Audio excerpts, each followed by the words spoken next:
Sobat Civikus. Baik, di video kali ini saya akan membahas buku Mimpi Tentang Indonesia. Pada bagian pertama, mimpi dan realitas, identifikasi masalah dari orang per orang belum sepenuhnya benar, tapi juga belum sepenuhnya salah. Namun, memahami apa kelemahan bangsa dan mengakui akan membuat bangsa ini bergerak maju menggapai mimpi-mimpinya.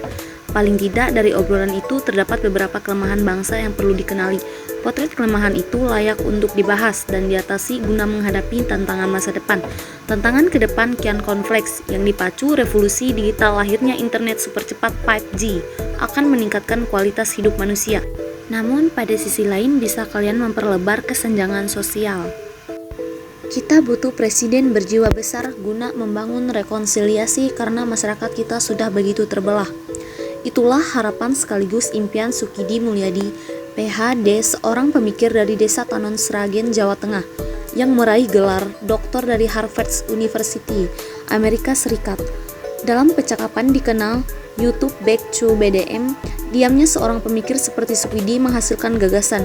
Ia memang buahkan ilmuwan selebritas atau pengamat yang sering muncul di televisi untuk mengomentari macam-macam fenomena. Sukidi adalah kader Muhammadiyah. Ia punya kolom tetap di harian Kompas. Menuju 2045, tentunya harus melalui 2024.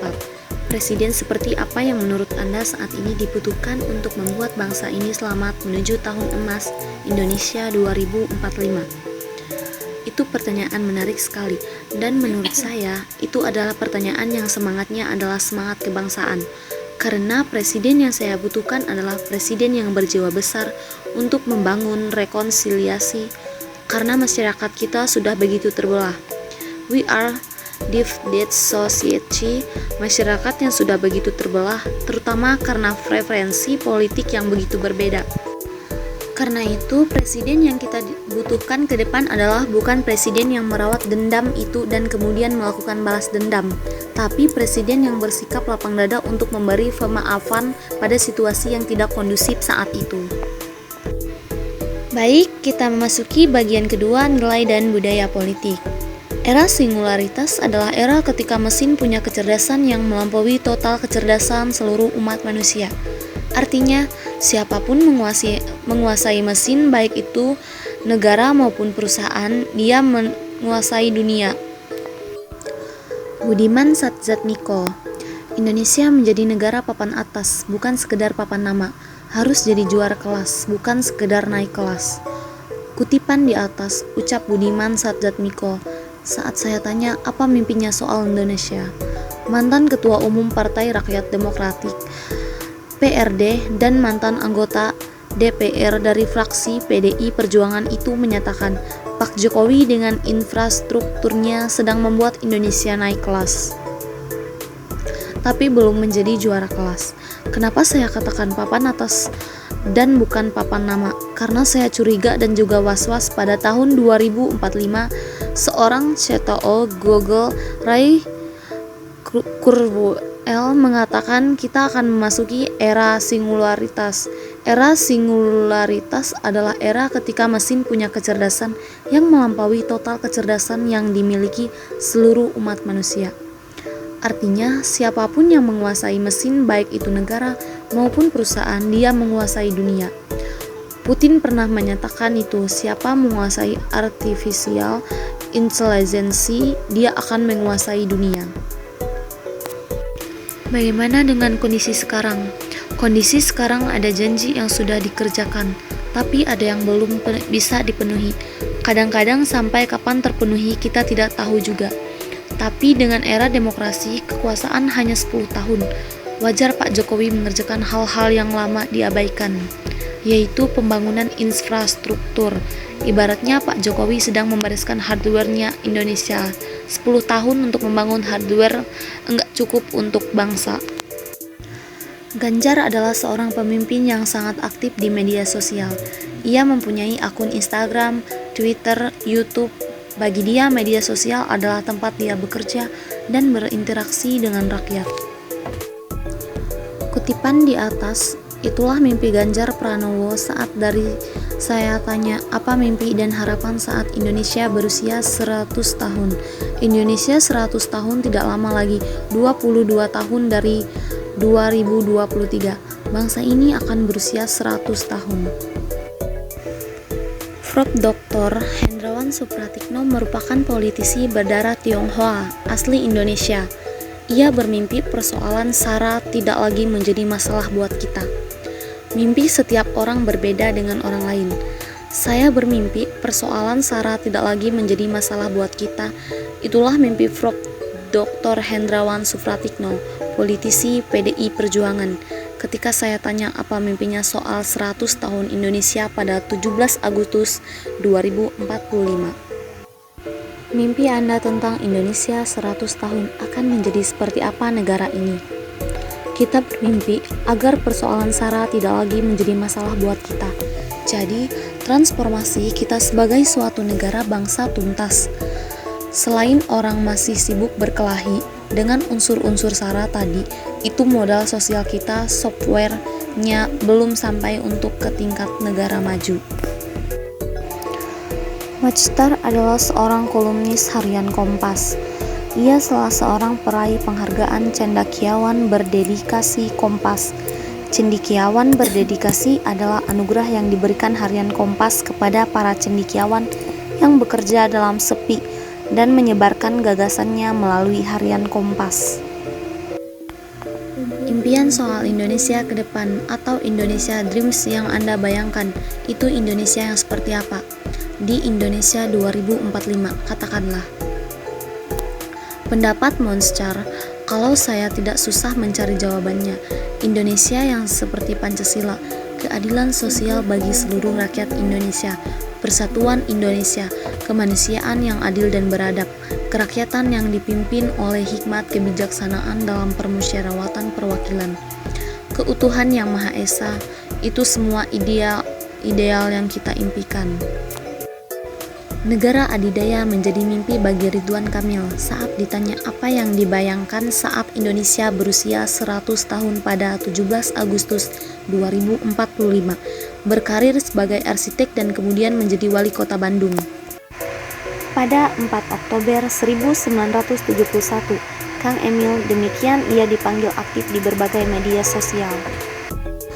Imajinasi Anda Indonesia 2045 akan seperti apa?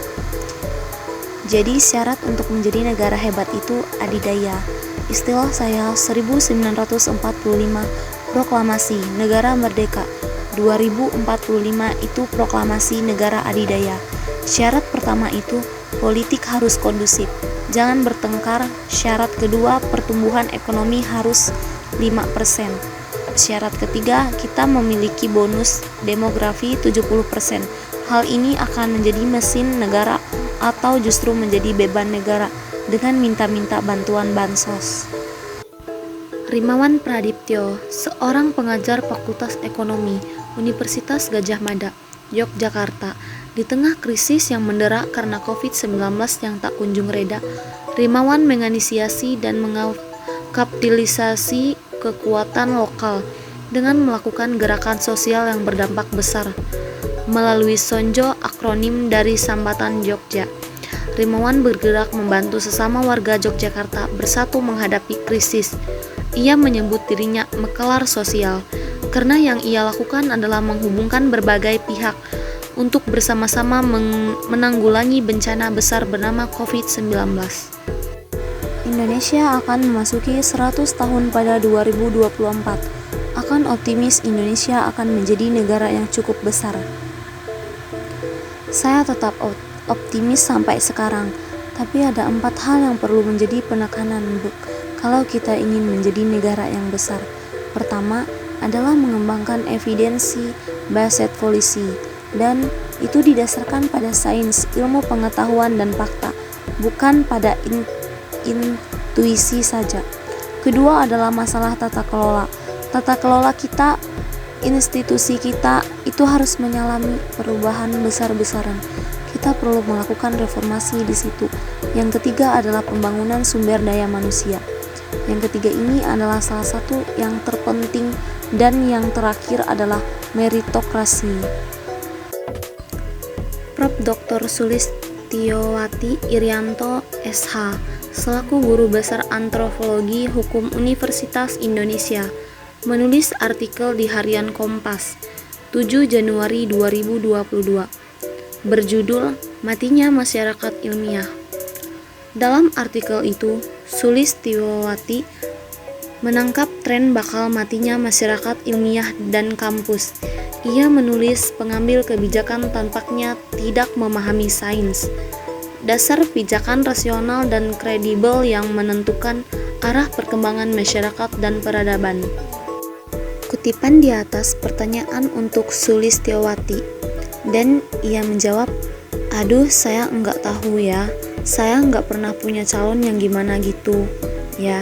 Tapi saya ingin ada partai politik yang sungguh-sungguh tumbuh dan bernurani. Indonesia yang mampu memberi ruang bagi setiap anak bangsa untuk mengembangkan setiap potensinya, memfasilitasi anak bangsa bisa berkembang melezitkan potensinya." Itulah bagian dari mimpi Tuan Guru Bajang Muhammad Zainul Mazdi. Identifikasi masalah dari orang per orang belum sepenuhnya benar, tapi juga belum sepenuhnya salah. Namun, memahami apa kelemahan bangsa dan mengakui akan membuat bangsa ini bergerak maju menggapai mimpi-mimpinya. Paling tidak, dari obrolan itu terdapat beberapa kelemahan bangsa yang perlu dikenali.